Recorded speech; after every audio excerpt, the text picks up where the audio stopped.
Captain Hyun-woo Park stood on the bridge of Seoul's Pride and watched the alien ships appear on his screens.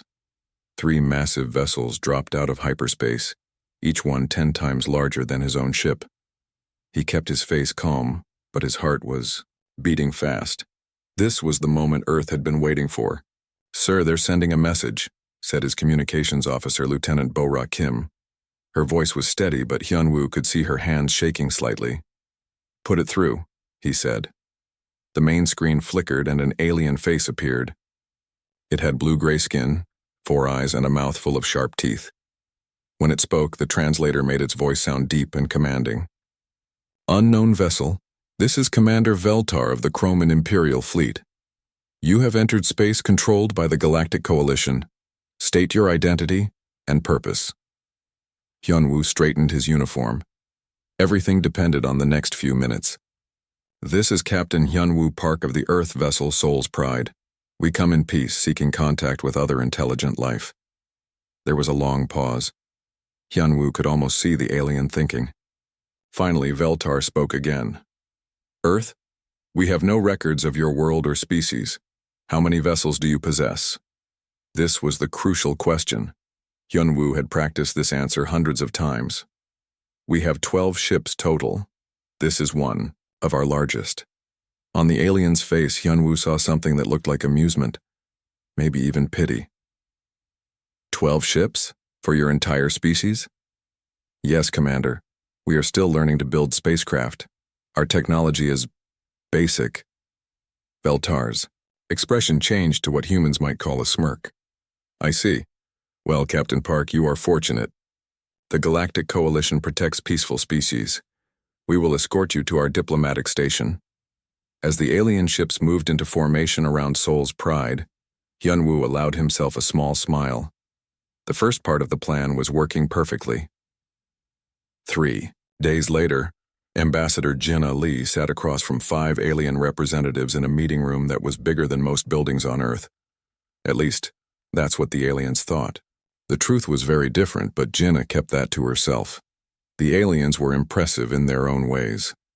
Veltar represented the Chroman Empire, a military-focused civilization that valued strength above all else.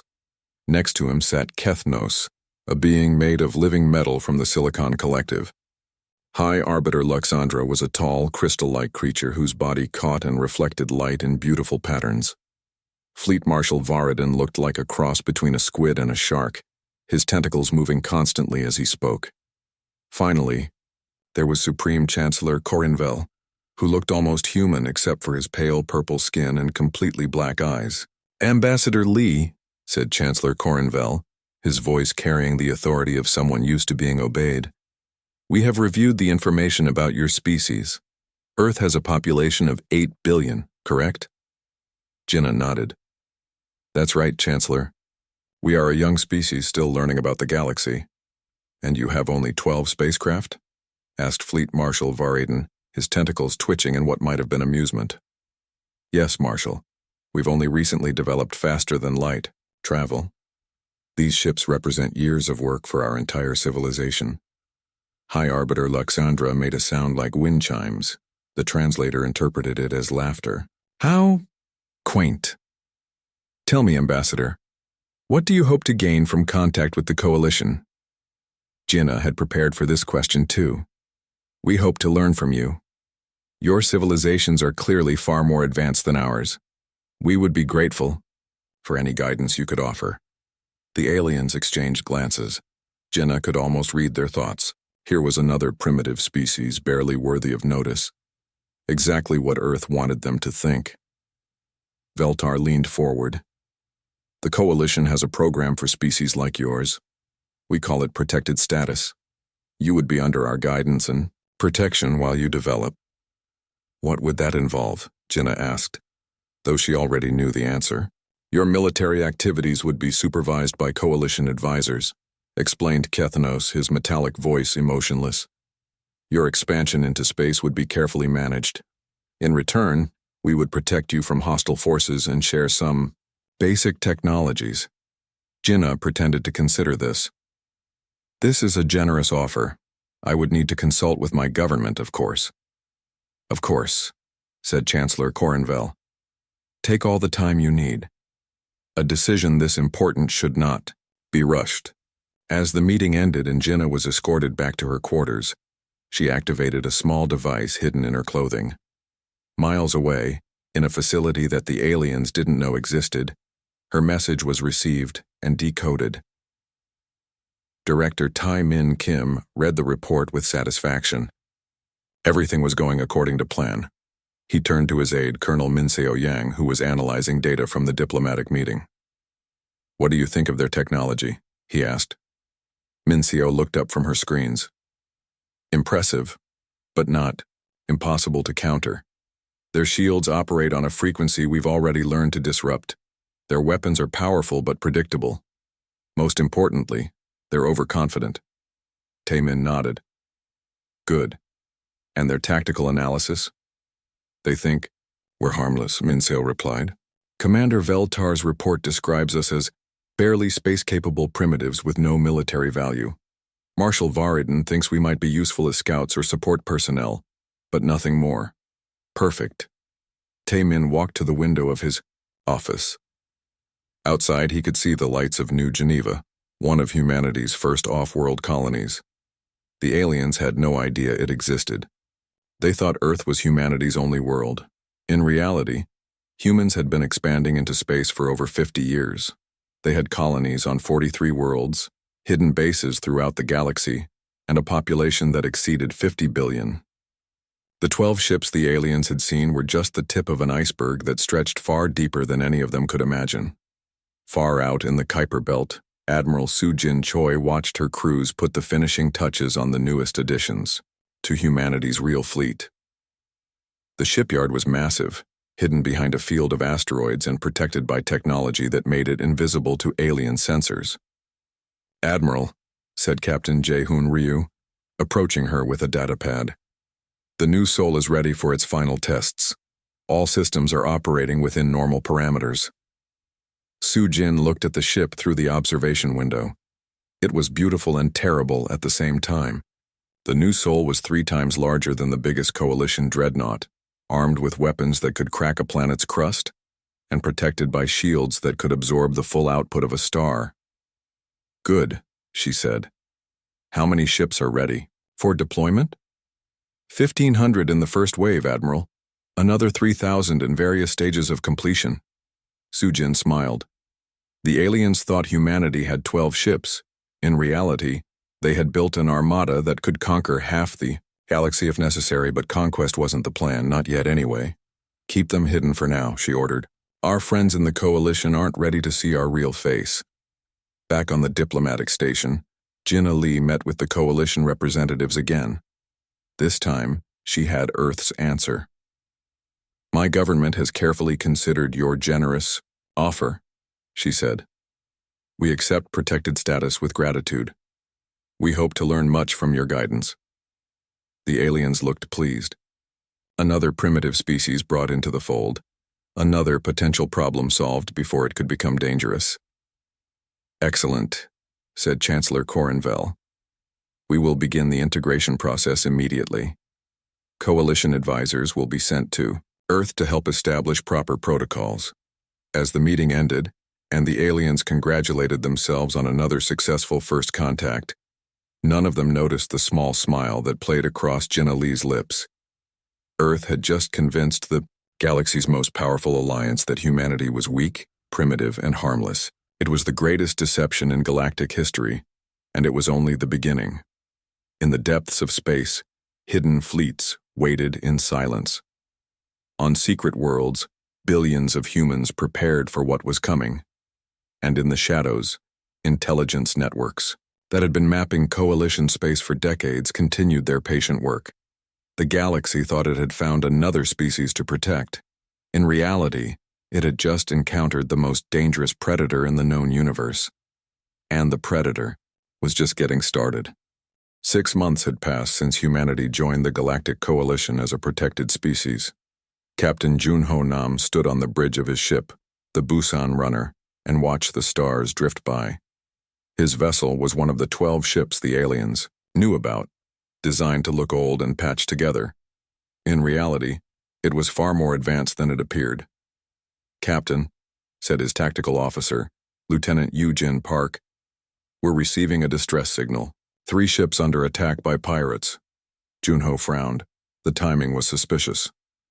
"Show me."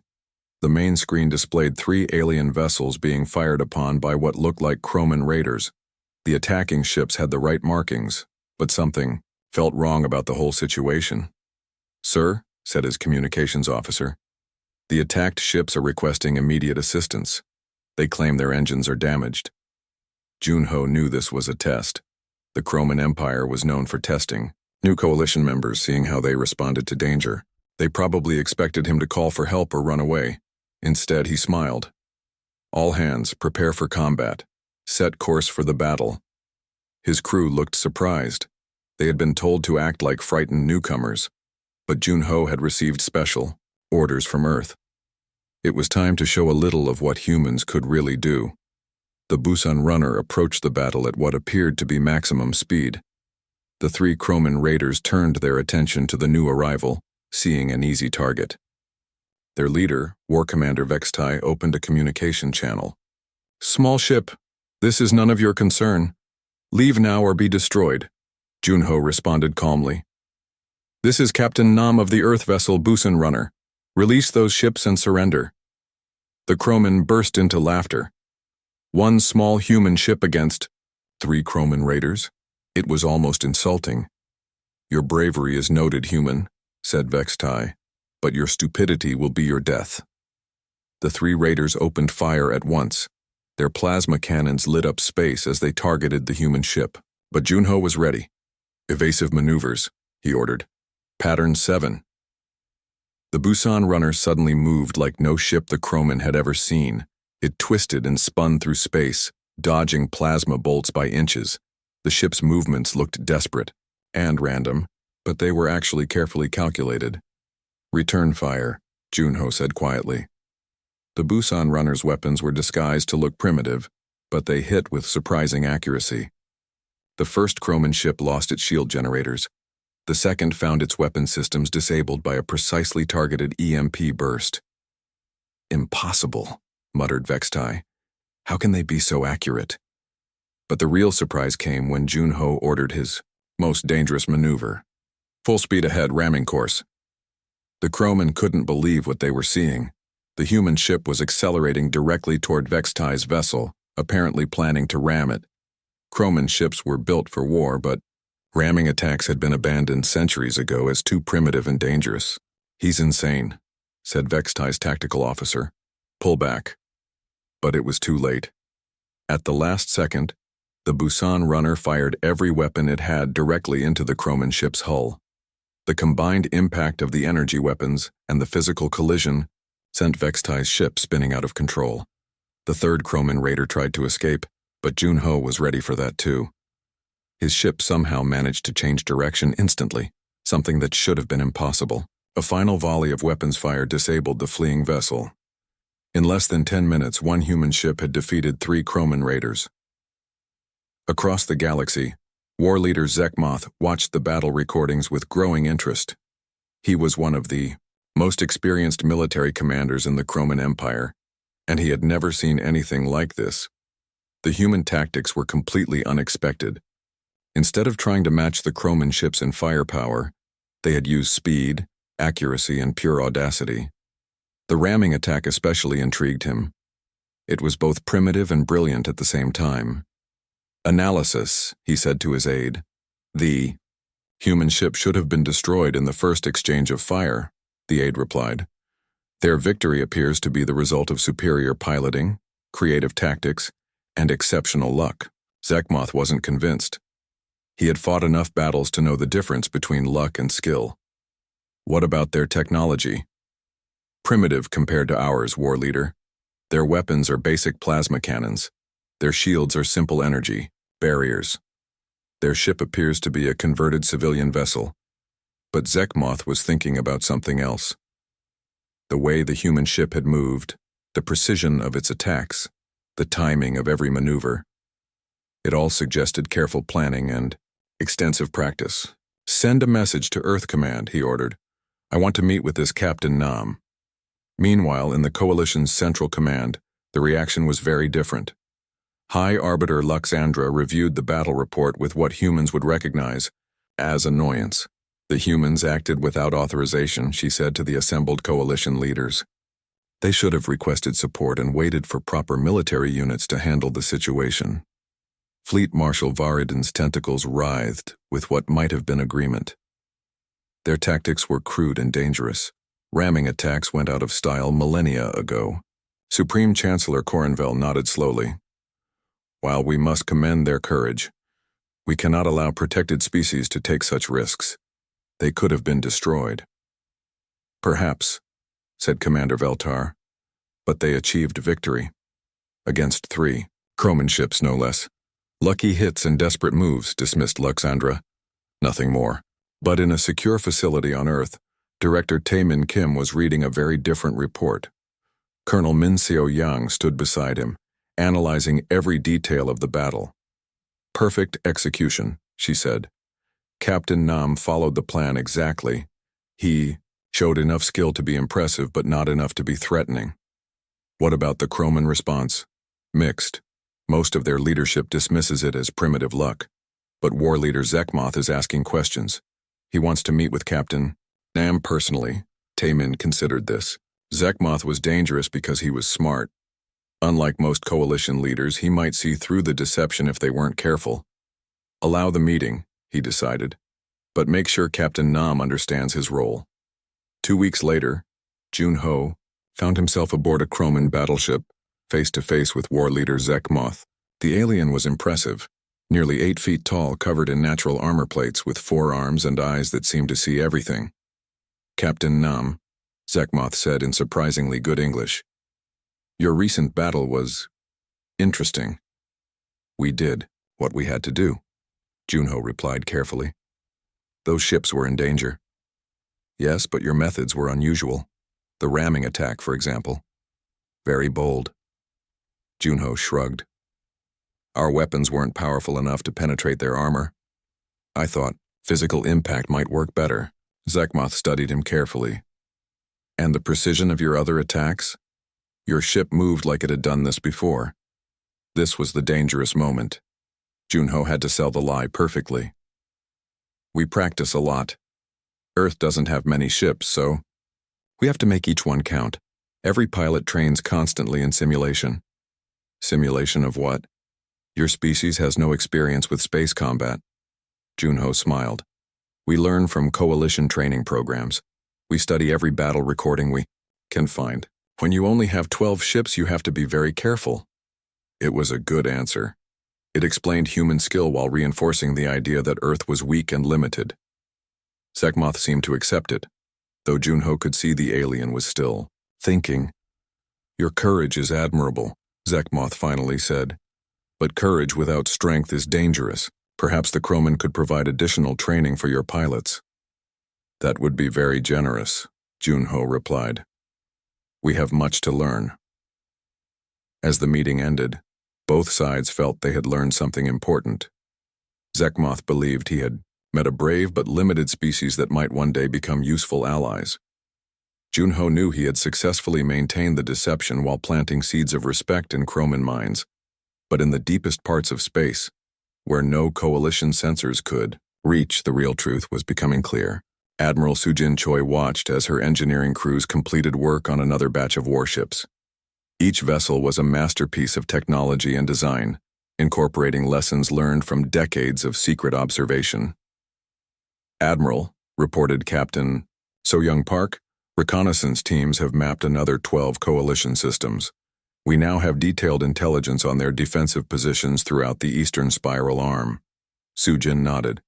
Every day brought more information about coalition, capabilities, weaknesses, and strategic positions. While the aliens thought they were protecting humanity, humans were actually conducting the most comprehensive intelligence operation in galactic history. How many ships are ready for deployment now? 2,000, Admiral, with another 5,000 in various stages of construction. Sujin looked out at the vast shipyard, hidden in a nebula that coalition sensors couldn't penetrate. Soon, very soon, it would be time to reveal the truth. But not yet. Humanity needed to be absolutely certain about its enemies before showing its real strength. The galaxy thought humans were weak, desperate, and grateful for protection. In reality, they were patient, cunning, and very, very dangerous. And every day the deception continued. They became stronger. The emergency alarm echoed through Coalition headquarters as Supreme Chancellor Coronvel rushed into the command center. The massive screens showed images that chilled him to his core. Entire star systems going dark, planets stripped bare, fleets disappearing without a trace. "Report," he ordered, his black eyes reflecting the red warning lights. High Arbiter Luxandra's crystal body pulsed with agitated colors. "They came from beyond the galactic rim 3 days ago. We're calling them Devourers. They consume everything, planets, ships, even asteroids. Nothing seems to stop them." Fleet Marshal Varadin's tentacles writhed with anxiety. "We've lost contact with 12 systems. Admiral Kothrun's Third Fleet encountered them at Epsilon Station. Only 3 ships escaped." Commander Veltar slammed his fist on the command table. "How is this possible? We've had peace for 4 centuries. Our fleets are the strongest in the galaxy." "These things are different," replied the Marshal. "They don't negotiate, don't communicate. They just eat everything in their path." Chancellor Coronvel studied the tactical displays. The Devourer advance was slow but unstoppable. At their current rate, they would reach the Coalition's core worlds within months. "We need every ship, every weapon, every warrior we can find," he said grimly. "Contact all member species. This is a galactic emergency." 3 days later, Ambassador Jinna Lee received the Coalition's desperate request. She sat in her office, on the diplomatic station, reading the message with carefully hidden satisfaction. Everything was going exactly as Earth had predicted. "Ambassador," came Chancellor Coronvel's voice through the communicator. "The Coalition faces its greatest crisis in recorded history. We need every available ship in the fight against the Devourers." Jinna made her voice sound worried and eager to help. "Of course, Chancellor. Earth stands with the Coalition. What can we do?" "We need your fleet. All 12 ships, if possible." Jinna paused as if considering the enormity of the request. "Our entire fleet? That would leave Earth completely defenseless." "I understand the sacrifice we're asking," Coronvel replied. "But if the Devourers aren't stopped, there won't be an Earth to defend." "You're right, of course. I'll contact my government immediately." Within hours, Jinna sent the Coalition's response. Earth would commit 37 ships to the war effort. Their entire available fleet plus some hastily converted civilian vessels. It was more than the Coalition had expected from such a small species, and they were grateful for the sacrifice. Captain Hyunwoo Park stood on the Bridge of Souls, pride as his small fleet approached the battle zone. 37 human vessels, all looking like they had been built in someone's backyard.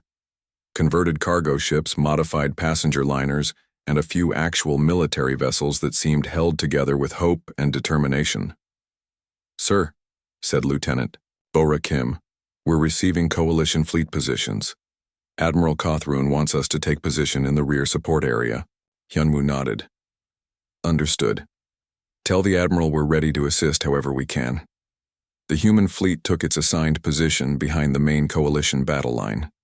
From there, they had a perfect view of what they were up against. The Devourer fleet was unlike anything in Coalition records. Their ships looked grown rather than built, with organic curves and surfaces that seemed to pulse with their own life. The largest vessel was the size of a small moon, its surface covered with what looked like feeding tentacles. "My God," whispered Navigator Sungmin Lee. "How do you fight something like that?"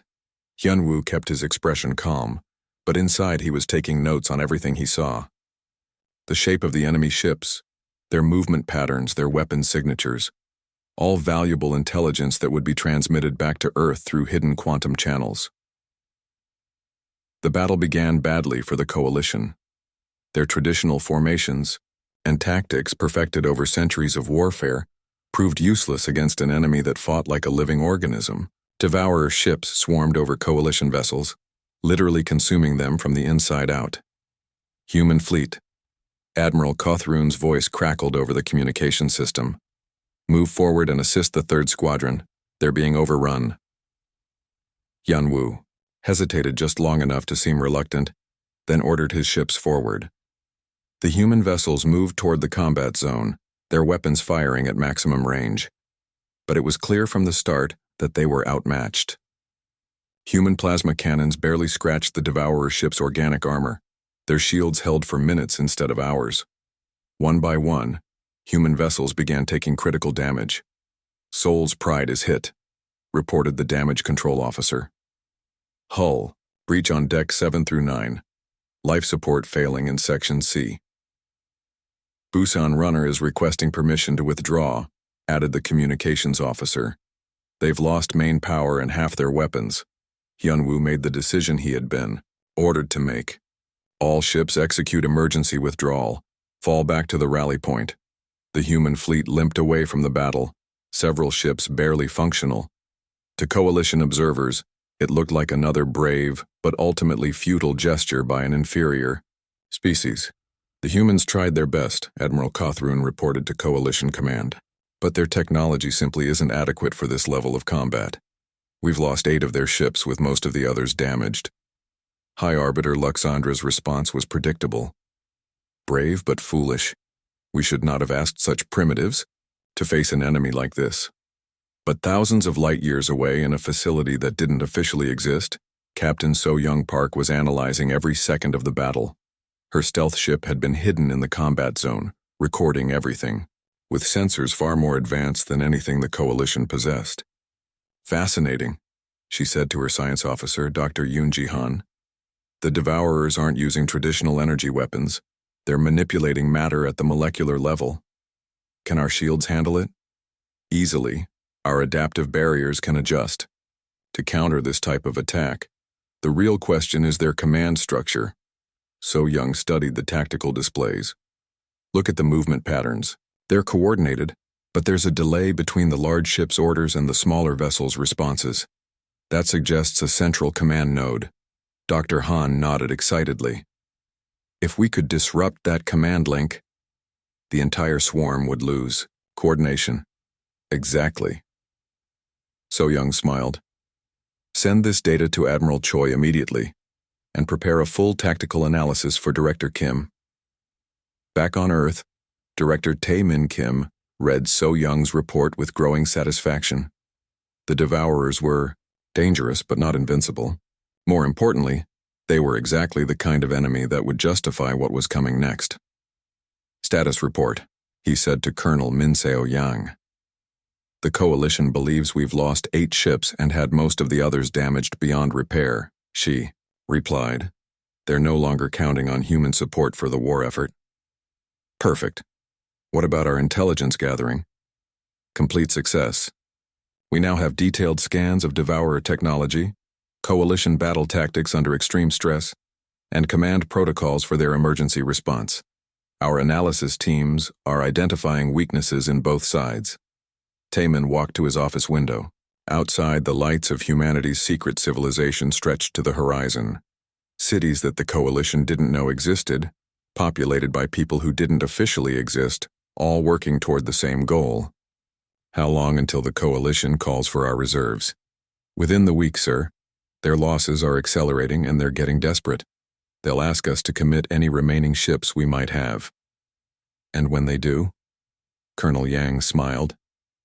"We tell them we're mobilizing our emergency reserves, ships held back for the defense of Earth itself." "Excellent. Make sure Admiral Choi is ready. Phase 2 begins soon." In the depths of space, Admiral Sujin Choi received her orders and began the final preparations. The true fleet had been hidden for decades, waiting for exactly this moment. Soon, very soon, the galaxy would see what humanity really was. But first they needed to let the Coalition suffer a little more. Fear and desperation would make the revelation even more effective. The Devourers were doing humanity a favor by weakening the Coalition's arrogance. On the diplomatic station, Ambassador Jinnah Lee prepared for another difficult conversation with Chancellor Corin Vel. She would express humanity's continued willingness to help, despite their terrible losses. She would offer Earth's final reserves, the last ships they could possibly spare.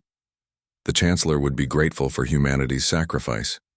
He would praise their courage and promise them a place of honor in coalition history.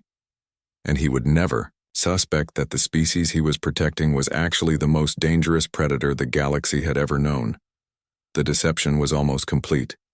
Soon, it would be time for the truth to emerge. And when it did, the galaxy would never be the same. Analyst Nexira studied the data streams flowing across her workstation, her 6 eyes tracking patterns that most beings would miss. As one of the Void Swimmer's best intelligence officers, she had seen thousands of battle reports. But lately, something strange was happening in the war against the Devourers. "Commander Kilshan," she called to her superior, "I need to show you something unusual." The large Void Swimmer approached her station, his tentacles swaying with curiosity. "What have you found, analyst?" Nexira highlighted several star systems on her display. "These are areas where we lost contact with Devourer scout groups over the past 2 weeks. According to our records, these systems are empty. No coalition forces, no inhabited worlds, nothing of military value. Perhaps the Devourers are fighting among themselves. That's what I thought at first. But look at this debris analysis from the Kepler-7 system." She brought up detailed scans showing wreckage floating in space, twisted metal and composite materials, some clearly from Devourer vessels, others from ships of unknown design. "The metallurgy on these unknown fragments is interesting," Nexira continued. "The alloy composition matches samples we collected from human vessels, but the technology level is far more advanced." Commander Kilshan's tentacles went still. "Are you suggesting the humans have been fighting the Devourers in secret?" "I'm suggesting someone has been fighting the Devourers in these systems. And whoever it is, they're winning." Across the galaxy, War Leader Zekmoth was conducting his own investigation. The Chroman warrior stood in the ruins of a space station that had been attacked by Devourers 3 days earlier. His engineering teams were analyzing the wreckage, looking for clues about the enemy's capabilities. "War Leader," reported his aide, pointing to a section of twisted hull plating, "we found something you should see." Zekmoth examined the metal. Carefully, the damage patterns were wrong. Instead of the molecular dissolution typical of Devourer attacks, this showed evidence of high-energy plasma weapons. "This wasn't done by Devourers," he said slowly. "Someone else was here." His aide nodded nervously. "We found similar weapon signatures at 3 other attack sites. Someone is hunting the Devourers, War Leader." Zekmoth's mind raced with possibilities. Who could be fighting the Devourers without coalition knowledge? And more importantly, who was advanced enough to defeat them? "Send a message to Intelligence Command," he ordered. "I want a full investigation of all recent Devourer losses. And get me everything we have on human military capabilities." Meanwhile, Captain So-Young Park guided her stealth ship through the asteroid field, where a Devourer scouting force had been destroyed 2 hours earlier. Her mission was simple: gather intelligence while remaining completely undetected. The Inchin's shadow was invisible to coalition sensors, protected by technology decades ahead of anything they had revealed. Its hull was covered in adaptive camouflage that bent light around it, making it effectively transparent. "Captain," reported her science officer, Dr. Yoon-Ji Han, "I'm detecting 3 coalition ships approaching, Chroman vessels, moving in a search pattern." So-Young smiled. "Perfect timing. Let them do the investigating while we watch and learn." The 3 Chroman ships arrived at the battle site and began their analysis. So-Young's passive sensors recorded everything: their scanning frequencies, their communication protocols, their standard investigation procedures, all valuable intelligence for the coming revelation. "The Chroman are getting suspicious," Dr. Han observed. "They're finding evidence of our weapons." "Good," So-Young replied. "Suspicion without proof will make them more desperate when the time comes." On Earth, Director Taemin Kim was reviewing reports from agents throughout Coalition space. The pattern was clear. Their enemies were starting to notice the inconsistencies, but they hadn't figured out the truth yet. "Sir," said Colonel Min Seo, Yang, entering his office with a datapad, We have a problem. War leader Zekmoth is asking for detailed information about our military capabilities. He specifically requested technical specifications for our weapons and ship designs. Taemin frowned. What's our response? Ambassador Lee is telling them that most of our technical data was lost when our ships were destroyed. She's claiming that Earth's manufacturing capabilities are severely limited and we're having trouble replacing our losses. Will they believe it? For now. But Zekmoth is smart. He's putting pieces together. If he continues investigating, he might realize that human ships have been fighting devourers in systems we're not supposed to know about. Taemin considered this.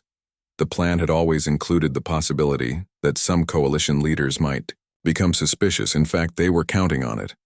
Let him investigate, he decided. But make sure he doesn't find anything definitive. We need them curious, not certain.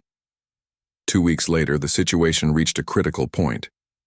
Chancellor Corinvel called an emergency meeting of the Coalition High Council. The war against the Devourers was going badly, with Coalition forces suffering defeat after defeat. We need reinforcements, he announced to the assembled leaders. Every ship, every pilot, every weapon we can find. High Arbiter Luxandra's crystal, body pulsed with frustrated light. What about the human reserves?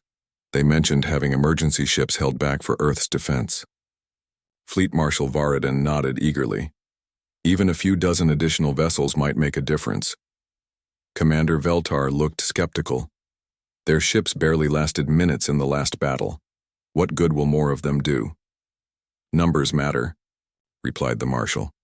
And the humans have shown they're willing to fight even if they're not very effective. Chancellor Corinvel made his decision. Contact Ambassador Lee. Tell her we need every ship Earth can spare. This is the final push. Either we stop the Devourers now or we lose everything. The message reached Ambassador Jinna Lee within hours. She read it carefully, then activated her secure communication system to contact Earth. The response came back quickly. It was time for Phase 3. Jinna requested an immediate meeting with the Coalition leadership. When they assembled, she delivered Earth's answer with perfect sincerity. My government has authorized the mobilization of our emergency reserves, she announced. Every ship we can possibly spare will join the war effort.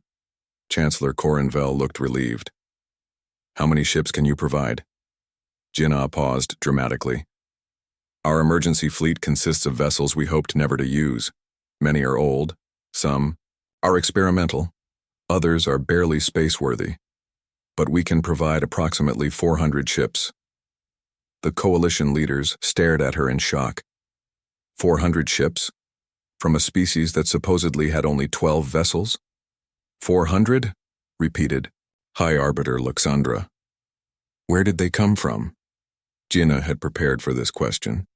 Earth has been building ships in secret for decades, preparing for the day we might face a threat too great for the coalition to handle.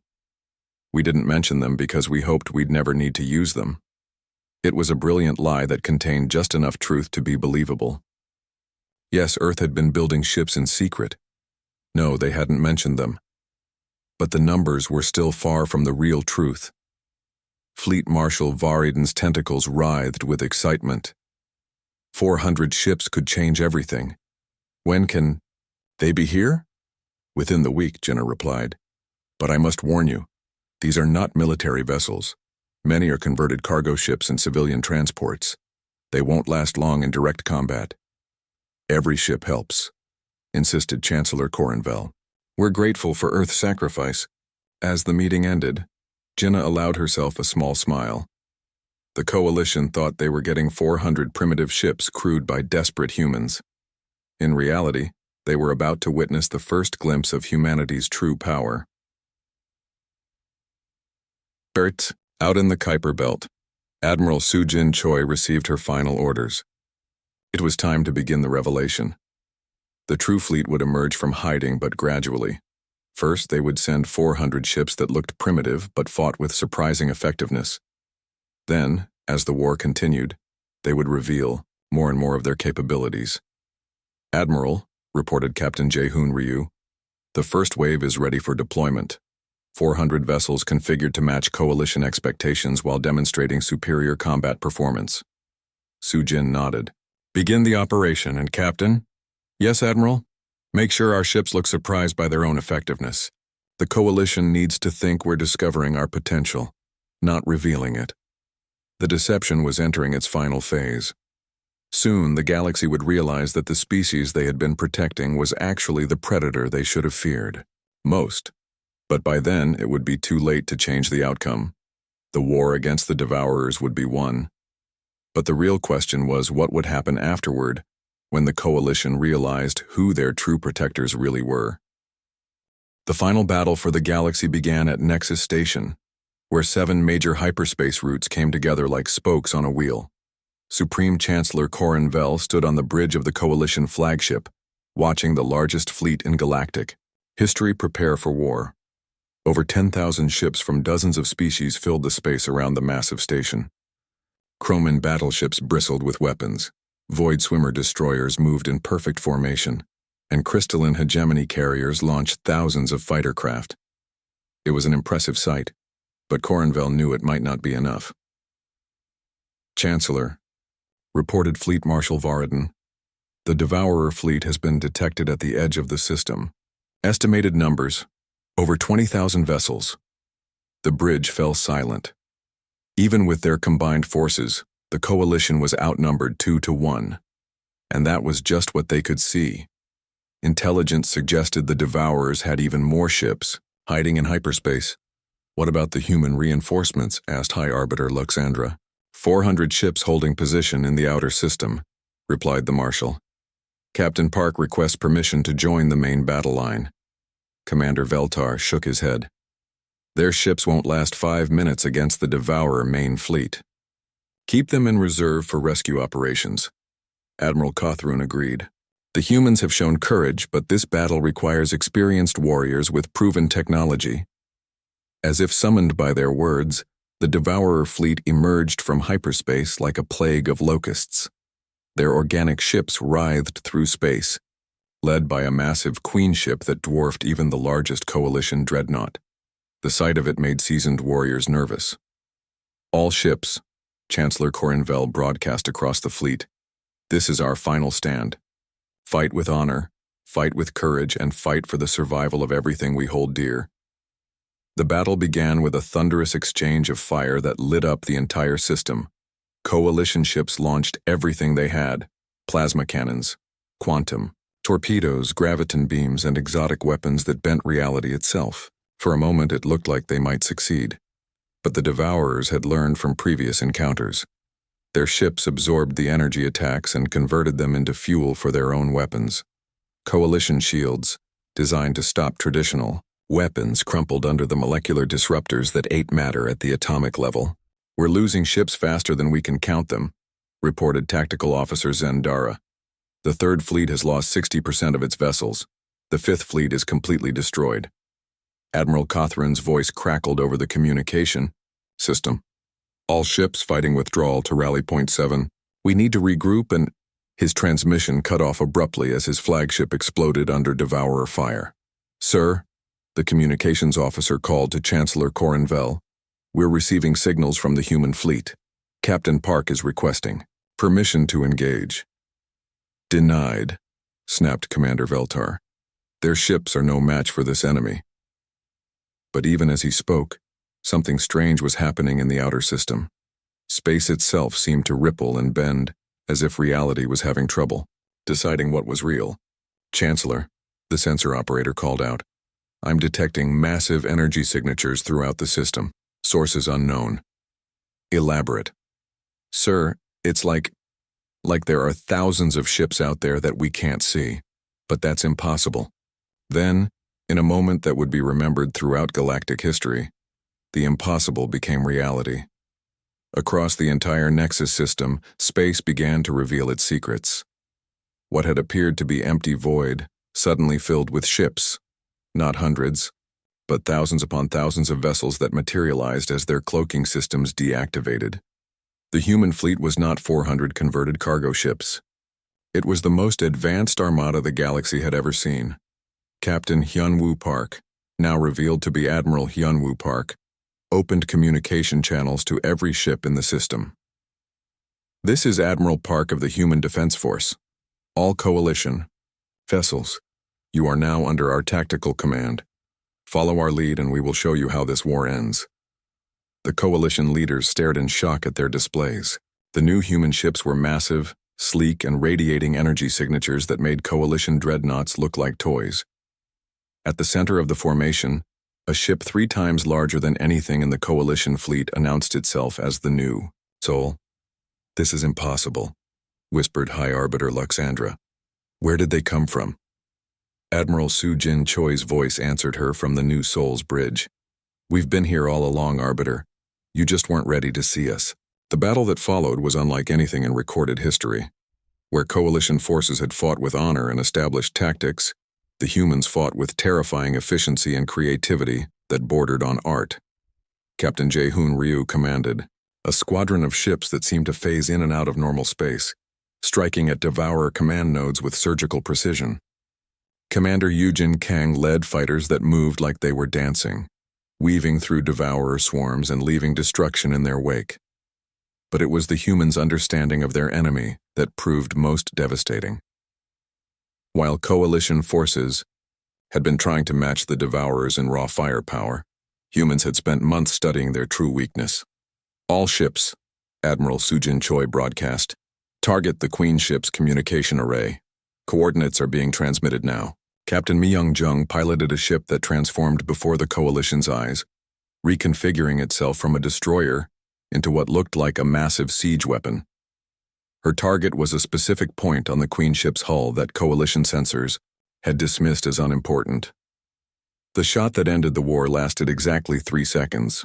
A beam of pure energy, focused through technology the Coalition couldn't understand, pierced the Queen ship's defenses and struck its hidden command center.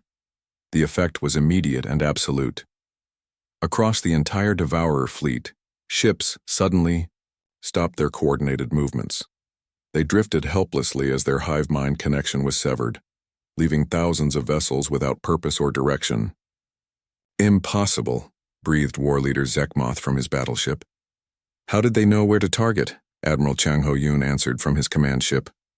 "We've been watching and learning, War Leader. While you thought you were protecting us, we were studying our enemies.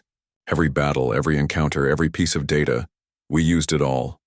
The remaining Devourer ships, leaderless and confused, began fleeing toward the galactic rim. Some Coalition vessels moved to pursue them, but Admiral Soo-Jin Choi's voice stopped them. "Let them go. They're no longer a threat without their command structure, and we have other matters to discuss." The aftermath of the battle was a mix of celebration and shock. Coalition leaders found themselves aboard the new Sol, staring at technology that made their most advanced systems look primitive. Director Tae-min Kim, no longer hiding his true role, sat across from Chancellor Korenvel in the ship's main conference room. Around the table sat beings who had just discovered that everything they thought they knew about humanity was wrong. 200 billion, Kim said quietly, answering the question that everyone was thinking. That's humanity's real population, spread across 400 worlds that you never knew existed. Fleet Marshal Varadin's tentacles writhed with disbelief. 400 worlds? But we've been monitoring human expansion. You've shown us 12 ships, claimed to be a single-planet species. You've been monitoring what we wanted you to monitor, Kim replied. We've been expanding into space for over a century. By the time you found us, we already had a galactic civilization. High Arbiter Luxandra's crystal form pulsed with confused colors. Then why did you pretend to be primitive? Why accept protected status? Ambassador Jin Ali, now revealed as Director Jin Ali of Human Intelligence, smiled. Because we needed to know who you were, your species, your capabilities, your intentions. The best way to study a potential threat is to make them think you're harmless. War Leader Zekmoth leaned forward. You've been conducting intelligence operations against the entire coalition. The most comprehensive intelligence-gathering operation in galactic history, confirmed Lee. We've mapped your territories, studied your technologies, analyzed your military doctrines, and identified the personal weaknesses of every major leader. The implications hit them all at once. Humanity hadn't been seeking protection. They had been conducting the largest spy operation ever attempted. Commander Veltar found his voice first. "What do you want from us?" Director Kim stood and walked to the conference room's massive window. Outside, the human fleet stretched to the horizon, thousands of ships representing technology and military power that dwarfed anything the Coalition possessed. "The same thing we've always wanted," he said. "Peace, prosperity, and the chance to explore the galaxy without interference. But now that you know the truth, the question isn't what we want from you." He turned back to face the Coalition leaders, his expression serious but not threatening. "The question is whether you can accept us as equals instead of the primitives you thought we were. Because make no mistake, we are not your clients, your protégés, or your subjects. We are the apex predator of this galaxy, and we always have been." War leader Zekmoth was the first to laugh. It started as a low chuckle and built into the roaring battle cry of his species.